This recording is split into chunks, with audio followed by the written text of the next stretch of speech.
Hey guys, welcome. This is similar right triangles, so let's do it.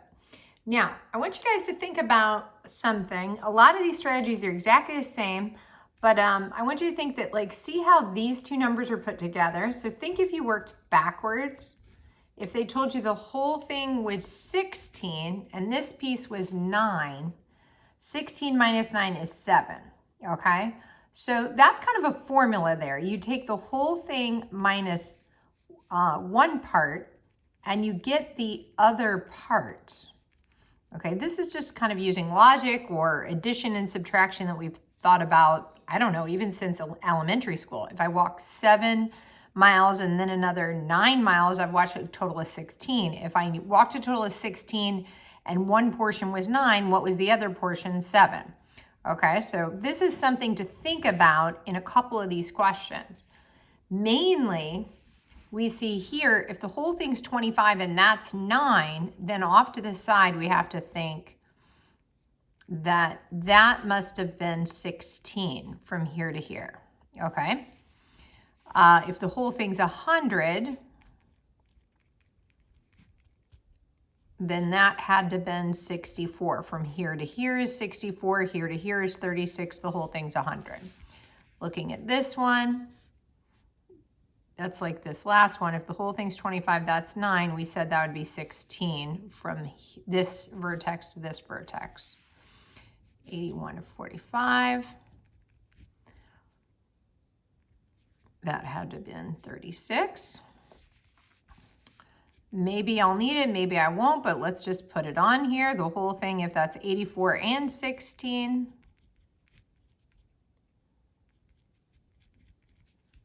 Okay. And then they put this X here, and then all of a sudden everybody stops and they don't know what to do. I was like, and I always think it's exactly the same thing. This whole thing are these two pieces added up. So how did I get that number? I added those two. So same thing. This whole thing is 64 plus X, right? Now I don't think you need it, but if you wanted to know 64 plus X, this whole thing is 16 plus X, right?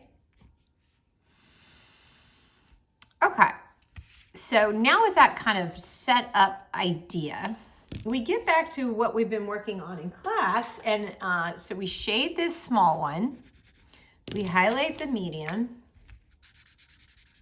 right? And then we set them up. We know that since it's mommy, teen, baby, that these triangles are similar because of angle similarity. So we can say, let's order the baby least to greatest, 36 and X, and then we'll order the teen least to greatest, so that's short and that's medium, so X, 64. And we recognize that if this is the altitude, then this is the pattern we get.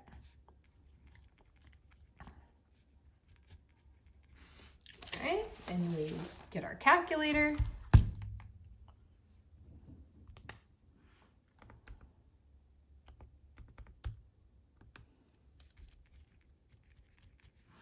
Then we take the square root of both sides.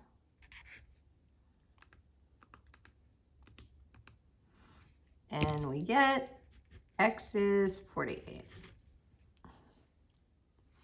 All right, now we've been working on this, so we're definitely gonna try it. It says leave your answer in simplest radical form. We just got a plain old number, so we're good. Okay, now look, they didn't give me the, they did not give me the altitude, also known as the geometric mean. So we have a couple ways to do that, but I want you to look at something here. We have this part of mom, the short side of mom, the long side of mom, the hypotenuse of mom. We have the short side of the baby and the hypotenuse of the baby. So we could use the same theory just as long as we go to corresponding sides. We could do it that way. So I could take the small side of baby, 9, and the longest side of baby, X. Then I could do the same to the mom. The shortest side of mom is X. The hypotenuse of mom is 25.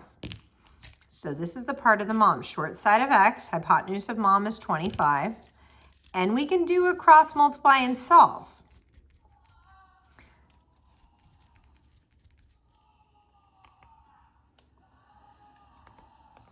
Using the same basic idea. So we'll take the square root of both sides. 15. Now, how had we been doing it? We actually been doing it in case they asked for all of them. So what if they said that this, they want us to solve for this. So I guess I could call this something else. Let's call this A for altitude. Okay, so we could order the sides least to greatest like we'd been doing. First solve for A, which we were calling X before. And this will still work. So we can order the sides, small of baby, medium baby. So 9 and A, right? And then same with the teen, order the sides least to greatest.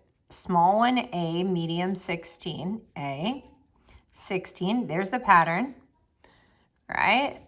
And do this. So I'm totally okay if you stick to the same method you had before. That'd be 144. So if we take the square root of both sides,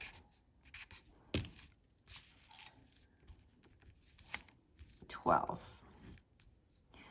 But that's A. So then how did we get to the next step? So now that we know this is 12, we were using Pythagorean theorem to solve for this side, which we were calling this Y.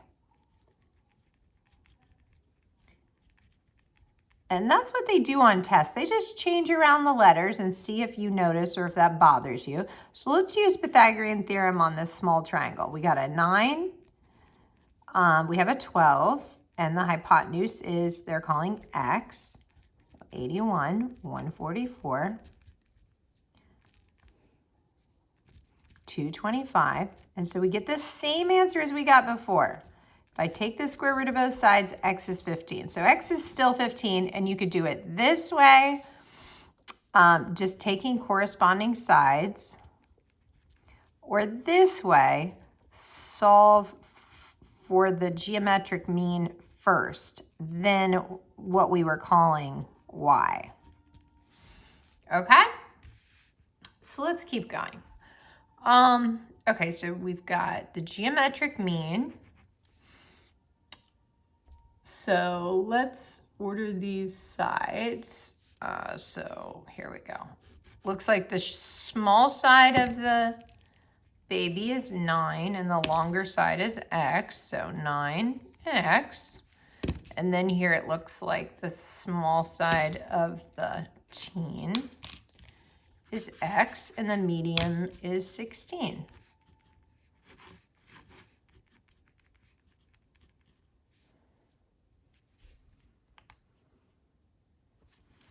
$144, so we get our answer.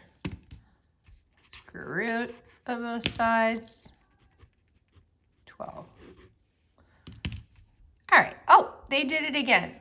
So let's use the same strategy that you used the other day. Let's change this to Y and say that they want to solve for Y. It's totally okay, and we'll call that X. So first we'll solve for X.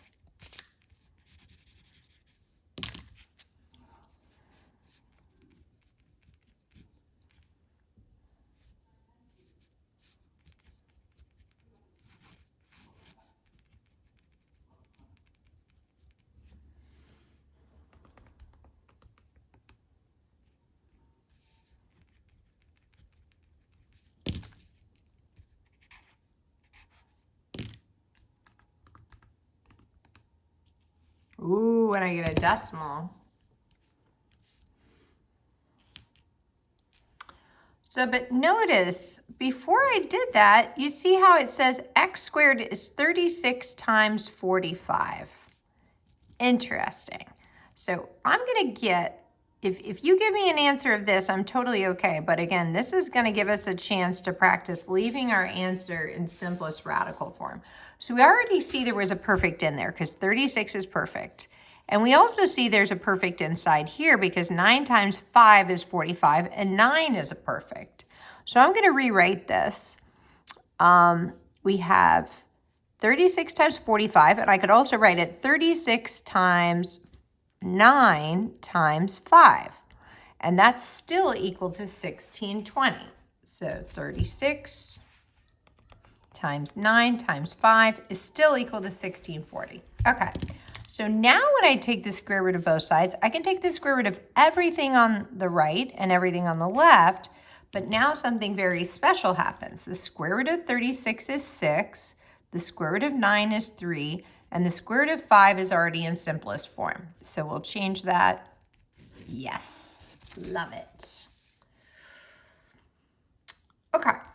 Number 5, we're going to solve for x. So this looks a little smaller, 7 and x. This one's smaller, x and 9. That's our pattern. When this altitude or geometric mean cuts the mom's hypotenuse in 2 pieces, they go here.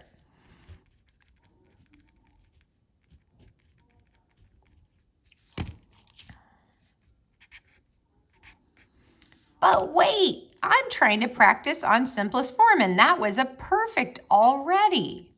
So I'm gonna, before I leave my answer, but it is true, my answer is the square root of 63, I'm gonna go back a step and say to myself, before I do that, I'm gonna rearrange this order. I'm gonna put the perfect first, because it's perfect, it gets to go first, and there, and I'm gonna take the square root of everything on the left and everything on the right. And now what happens is I can write this in a simpler form. The square root of 9 is 3, and there's my answer. Check out the next video.